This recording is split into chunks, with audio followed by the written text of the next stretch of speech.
Oh, welcome back, misfits, underdogs, and other little lunatics.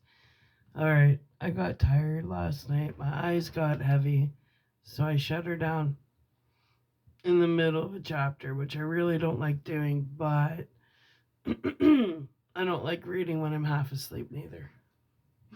So here we're you know what? We'll just read the end of the last paragraph just to kind of blend in. Get all situated.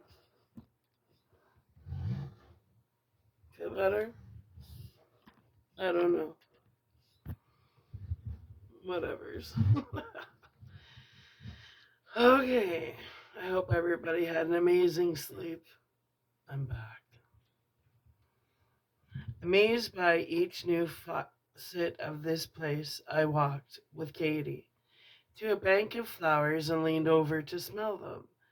The subtly the subtlety of their odor was enchanting. Two, their colors were as varied as the colors in a rainbow, though more iridescent.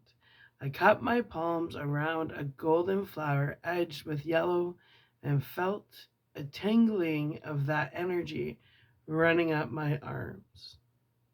I put my hands around one flower after another. Each gave off a stream of delicate force. To my added amazement, I began to realize that they were also generating soft, harmonious sounds. I love that. Like energy in nature. You can feel it. Told you that with the sun when you sun gaze. Well, Chris. I was so enthusiastic. Chris. I turned quickly. A nimbus of light was entering the garden. I glanced at Katie as she started wagging her tail, then looked back at the light. My eyes adjusted and it began to fade. Approaching me was the man I'd seen. How many times? I couldn't recall. I'd never noticed his clothes before. A white short sleeve shirt, white slacks, and sandals. He walked up to me, smiling, arms outreached. I felt your nearness to my home and came immediately, he said. You made it, Chris. He embraced me warmly, then drew back, still smiling. I looked at him. Are you Albert? I asked. That's right, he nodded. It was our cousin, Robert. We always called him Buddy. He looked marvelous, as I recalled him appearing when I was 14, and meant that he looked far more vigorous. You look so young, I said. No more than 25. The optimum age. He replied, I didn't understand that. As he leaned over to stroke Katie's head and say hello to her, I wondered how he knew her. I stared at something I haven't mentioned about him. I stared at something I haven't mentioned about him? Okay. Surrounding his entire form was a shimmering blue radiation shot through with white sparkling lights. Hello, Katie. Glad to see him, are you? He asked. He stroked her head again, then straightened up with a smile. You're wondering about my aura, he said. I started smiling. Yes. Everybody has them, he nodded. Even Katie. He pointed at her. Haven't you noticed? I looked at Katie in surprise. I hadn't noticed.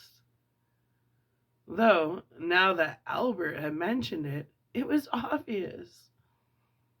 Not as vivid as his, but perfectly clear. They identify us, Albert said. I looked down at myself. Where's mine? I asked. No one sees his own, he said. It would be inhibiting. I didn't understand that either, but had another question more.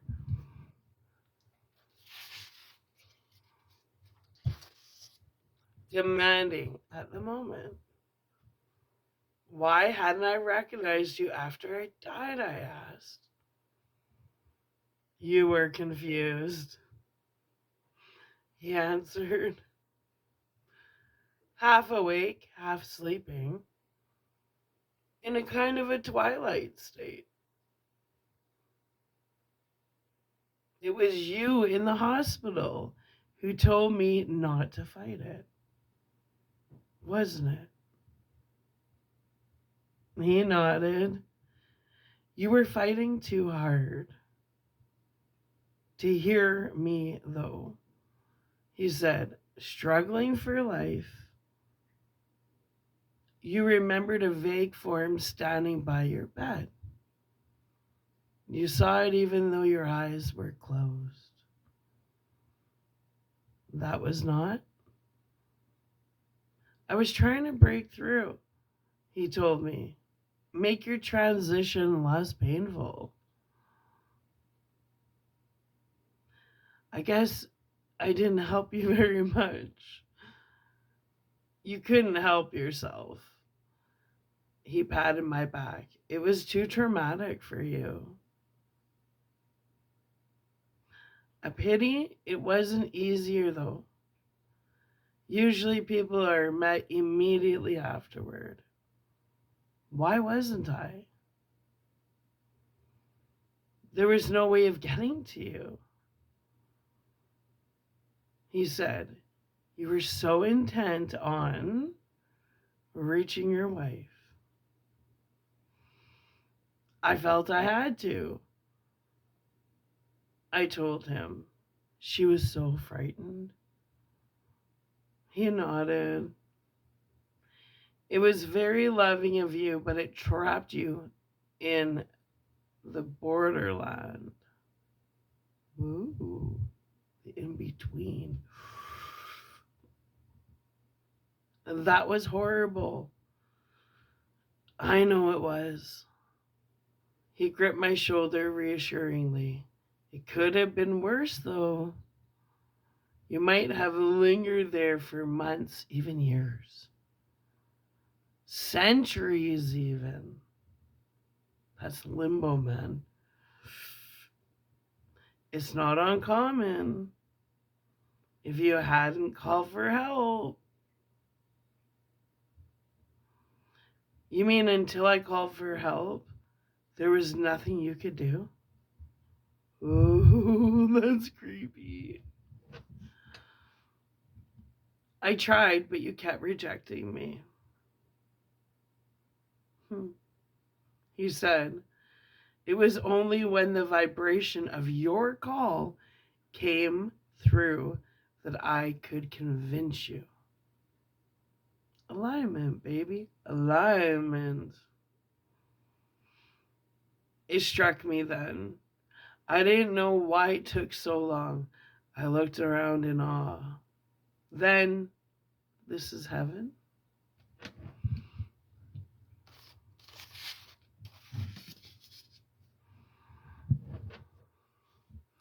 Heaven, homeland, summerland. He said, take your choice. I felt foolish for asking, but I had to know. Is it a country? A state? He smiled. A state of mind. The heavenly realm. I wrote a whole lot about that in my book, which was stolen. My people don't understand it, but I can explain it a whole lot to you. One day I will. One day I'm going to read my book to you guys and explain the whole thing. Because the people that stole it are beyond 3D, have no intuition, have no spiritual backing. They couldn't even fucking interpret my book they stole. What a bunch of lunatics. But I promise you, I will read my book and I'll explain the whole thing. And it's all about the heavenly realm. Yeah. You know, thieves are stupid to begin with, but when you're a stupid thief with no philosophical background and you steal a philosopher's book that they spent 30 years writing, you're a fucking moron. But I digress. Well, anyways.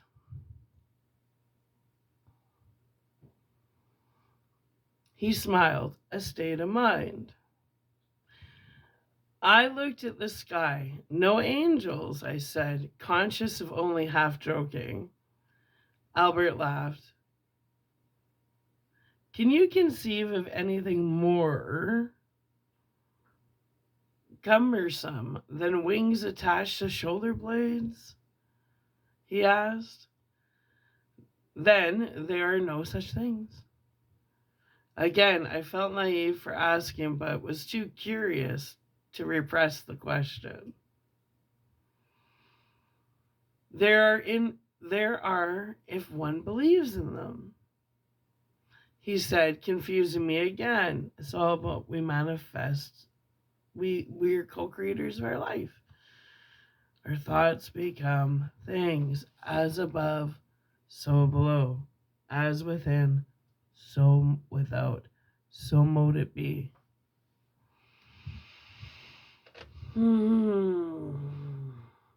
There are if one believes in them, he said, confusing me again. As I said, this is a state of mind. What does that motto on the wall of your office say? That which you believe becomes your world. Your beliefs become your reality. So life is so simple. It's you boring moronic people that complicate it. It's really, really simple. But if you can't be so stuck in the 3D world, you'll never understand the true reality. 3D world is just about distractions to stop you from tapping in and tapping into those state of minds. Why? Because the world wants you to believe that happiness is found outside of yourself, when really it's created within yourself. What a concept, hey? Yeah. Anyways.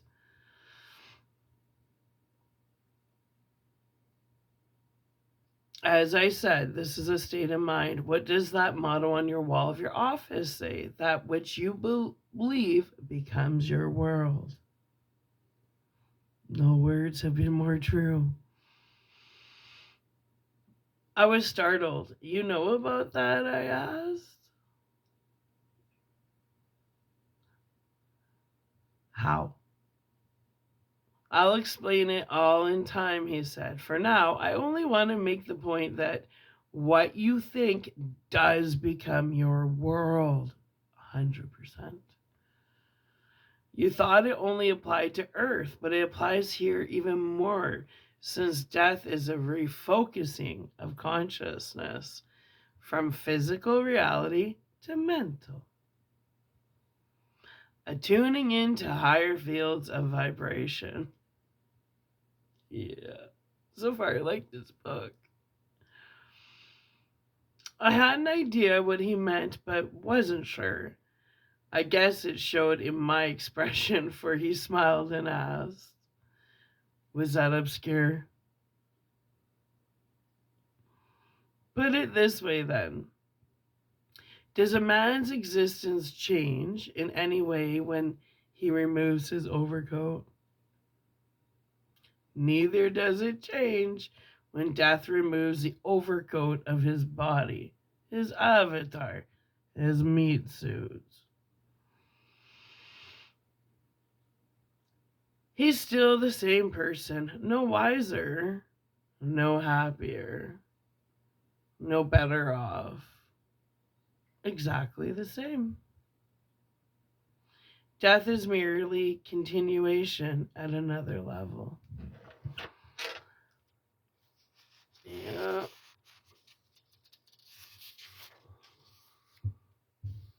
All right, next chapter. Into Albert's home. His home in heaven, I guess. On the one that he co-created with his what? Imagination. Into Albert's home. The idea only struck me then. I can't conceive why it took so long, except perhaps that there had been so many new amazing things to adjust to that my mind simply hadn't found time for it until that moment. My father, I said. Your parents? Our uncles and aunts? Are they all here? Here's a big place, Chris, he answered with a smile. If you mean, did they all survive? Of course. Where are they? I'd have to check, he told me. The only ones I know about for sure are my uncle, or are my mother and Uncle Sven. I felt a glow of pleasure at the mention of Uncle's name. The image of him sprang to mind, his bald, shiny head, his bright eyes twinkling behind horn-rimmed glasses, his cheery expression and voice, his unfailing sense of humor. Where is he? I asked. What does he do? He works with music, Albert said. Of course, I had to smile again. He always loved music. Can I see him?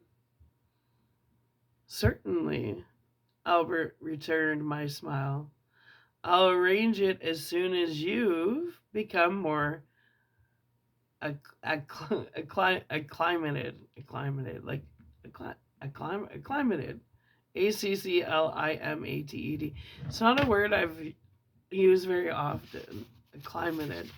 I say accustomed, that's just different wording for different writers. That's why it's weird as a writer reading somebody else's writing, because I have my own rhythm with iambic pentameter. I mention iambic pentameter often. When I was in college and medicine had English, we covered extensively iambic pentameter, and boy did it change my writing. It's all about rhythm. And iambic pentameter actually is when you hold your hand under your while you speak and you feel the rhythm. So you can feel when you got it, like when I write, that's why it takes me so long to write. I'll reread like this, and if it doesn't feel right, I know it's not the right word. That's iambic pentameter, right? Just like, and your mother too, I said. I never knew her very well, but I certainly like to see her again. Well, the vibration on my hand that felt flowing, hence the writer is a good writer, right? So that's a little bit of iambic pentameter for you. That's really good for musicians as well. That's just a writer's thing. But I learned that in college. Oh, because I'm so illiterate and didn't go to college in medicine. That a bunch of fucking liars. Holy shit. I would be so humiliated and embarrassed if I were them. Incompetent, right? Yeah, okay. Guess you guys got rid of my education records too, along with my medical records. Anyways, I digress. Well, and your mother too, I said. I never knew her very well, but I'd certainly like to see her again. I'll arrange it, Albert said. What did you mean about having a check? I asked. Don't families stay together? I hope not. Not necessarily, he told me. Yes. Earth ties have less meaning here. Relationships of thought, not blood, are what we count. I must be residing in the heavenly realm in my earth meat suit. How did I manage that? Sweet. Well, anyways, not necessarily, he told me. Earth ties have less meaning here. Relationship of thought, not blood, are what count. Soul tribe. Soul tribe. Anyway, that sense of awe again. I have to tell Anne about this, I said. Let her know where I am. That everything's all right. I want that more than anything. There's really no way, Chris, Albert said. You can't get through. But I almost did. I told him how I'd gotten Marie to write my message. The two of you must have a great affinity, he said. Did she show it to your wife? No, I shook my head. But I could try again. You're beyond that now, he said. But I have to let her know. He put a hand on my shoulder. She'll be with you soon enough, he told me gently. I had no idea what else to say. The thought that there was no way left to let Anne know I was all right was terribly depressing. What about someone like Perry? I asked, remembering suddenly I told Albert about him. Remember that you and he were on the same level then, Albert said. He wouldn't be aware of you now. Seeing my expression, Albert put an arm around my shoulder. She'll be here, Chris. Yeah, he said. I guarantee it. He smiled. I can understand your feelings. She's a lovely person. You know about her? I asked, surprised. About her, your children, Katie, your office, everything.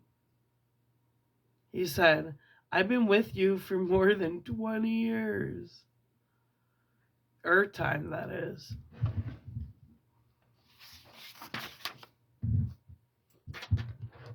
Being with me? People on Earth are never alone, he explained. There's always someone as a guide for each individual. You mean you were my guardian angel?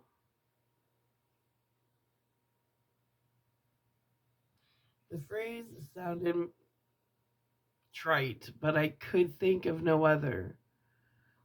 Guide is a better word. Albert said, Guardian angel is a concept derived by ancient man. He sensed the truth about guides, but misinterpreted their identity because of his religious beliefs. Go figure. That's a man-made thing, by the way. Earthly. Anne has one too, I asked. Of course.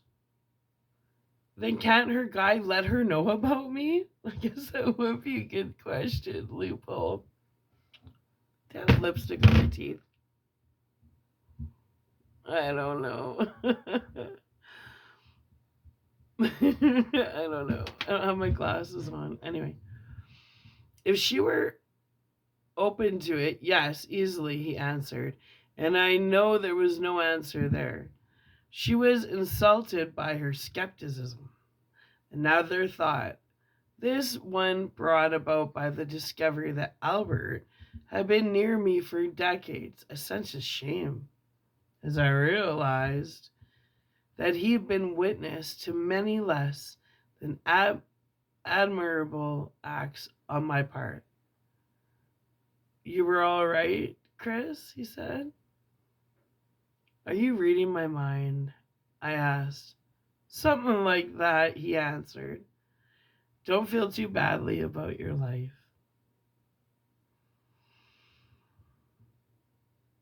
Your flaws have been duplicated in the lives of millions of men and women who are basically good. My flaws were mostly to do with Anne, I said. I always loved her, but too often I failed her. Mostly when you were young, he told me. The young are too involved with themselves to really understand their mates. The making of a career alone is enough to subvert the capacity to understand. It was the same way in my life. I never got a chance to marry because I came across too young. But I failed to properly but I failed to properly understand my mother, my father, and my sisters. What's the phrase from that play? It goes with the territory, Chris. It occurred to me that he had died before that play was written. I made no mention of it, though, still concerned about Anne.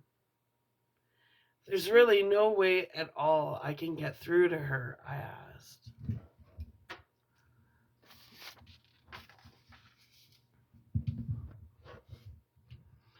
Perhaps something will develop in time, he said.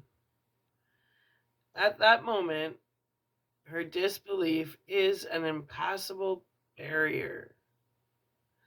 He removed his arm from my shoulder and patted my back reassuringly. She will be with you, though, he said. Count on it. She won't have to go through what I did, will she? I asked uneasily. It isn't likely, he answered. The circumstances are bound to be different, he smiled. And we'll keep an eye on her. I nodded. All right. I wasn't actually reassured by his words, but forced my thoughts away from the problem of then. Looking around, I told him that he must be quite a gardener. He smiled. There are gardens, of course, he said, but not for tending gardens. They require no tending. None? I was amazed again. There's no lack of moisture, he told me. No extremes of heat or cold. No storms or winds, snow or sleet. No random growth. Doesn't the grass even have to be mowed?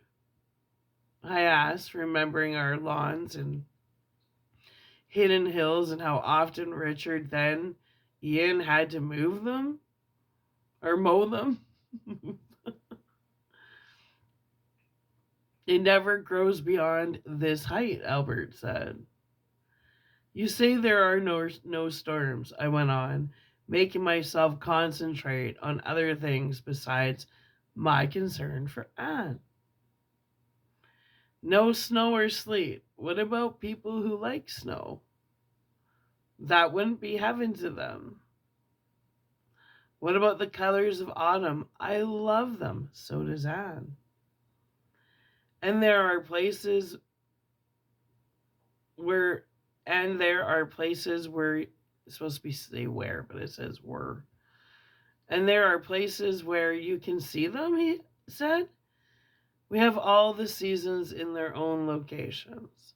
I asked about the flow of energy I had felt from the tree trunk, grass blade, flower, and water. Everything here emits a beneficial energy, he answered. The sight of Kate sitting contently beside me made me smile and need to pet her again. Has she been here with you? I asked. Albert nodded, smiling. Yeah.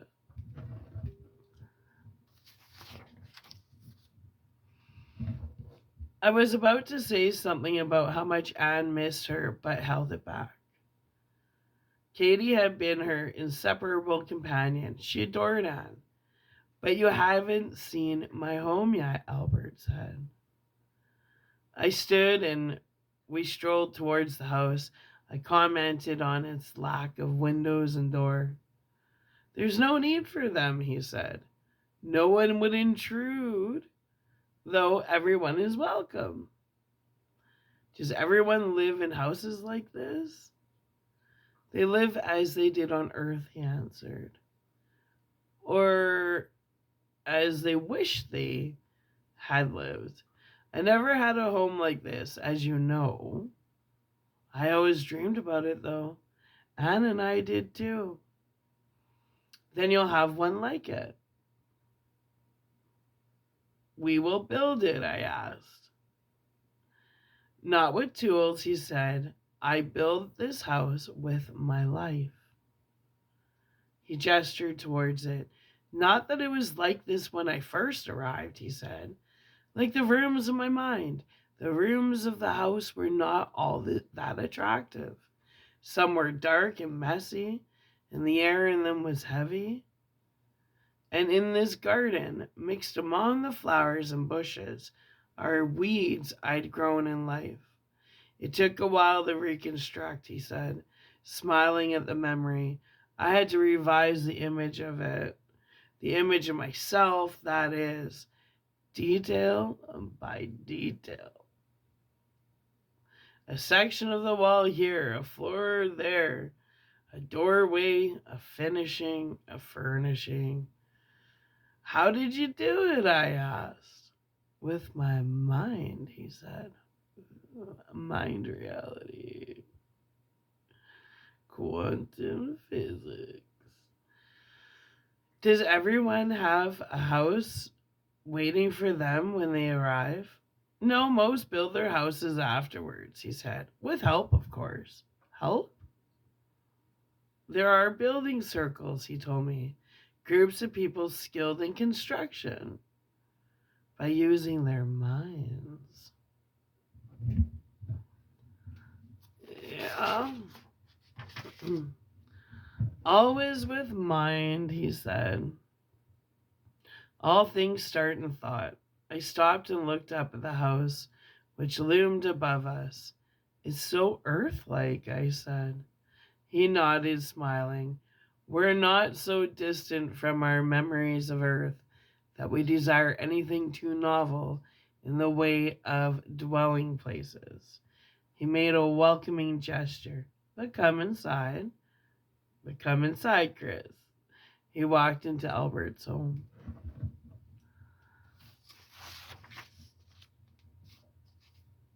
Okay, we're gonna cut this. I'm gonna go have lunch, and then the next chapter is called Thoughts Are Very Real.